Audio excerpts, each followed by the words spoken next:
Subscribe करते वक्त घंटी के निशान को लाजमी दबा दे। अस्सलाम वालेकुम दोस्तों, देसी नुस्खों में आज फिर एक बार हाज़िर हुआ हूँ।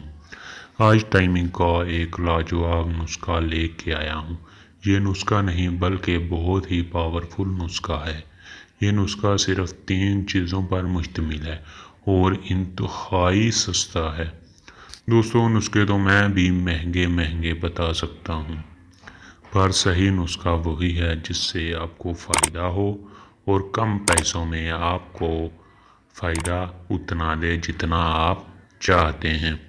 दोस्तों, नुस्खा नोट करने से पहले एक और बात मैं आपसे शेयर करता चलूँ। नुस्खा वही आपको बताता हूँ जिससे आपको फ़ायदा हो, नुकसान साइड इफ़ेक्ट किसी किस्म का ना हो। ये बहुत ही आजमूदा नुस्खा है। दोस्तों, चलते हैं नुस्खे की तरफ। नुस्खा नोट करें। 1 स्टांग इलायची लेनी है। 1 स्टांग इलायची लेनी है और दूसरे नंबर पे आपने 1 स्टांग लौंग लेना है। 1 स्टांग लौंग। और इन दोनों चीज़ों को अच्छी तरह से पीस लेना है। अच्छी तरह से पीस लेना है और इतना पीसना है कि ये सफ़ूफ बन जाएगा।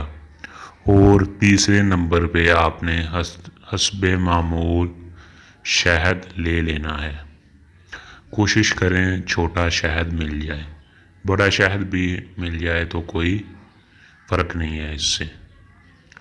और उस सफ़ूफ को शहद में मिक्स कर लेना है और फिर चने के बराबर गोलियां बना लेनी है। चने से ज़्यादा बड़ी गोली नहीं बनानी, सिर्फ जितना चना होता है या मक्की का दाना होता है उस जितनी आपने गोलियां बना लेनी है। शहद उतना डालना है जिससे आप गोली को आसानी से बना सको, अच्छी तरह वो गोली बन सके। एक गोली, सिर्फ एक गोली हम बिस्तरी करने से पहले 5 मिनट पहले मुंह में रख लेनी है। खानी नहीं है, सिर्फ मुंह में रख लेनी है।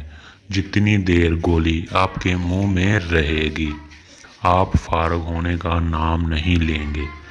दोस्तों, ये बहुत ही आजमूदा नुस्खा है। जब आप गोली मुंह से निकालोगे तब आप फारग होंगे। दोस्तों, ये बहुत ही आसान, कम पैसों वाला और इजी नुस्खा है और हर दोस्त अपने घर में ये नुस्खा तैयार कर सकता है।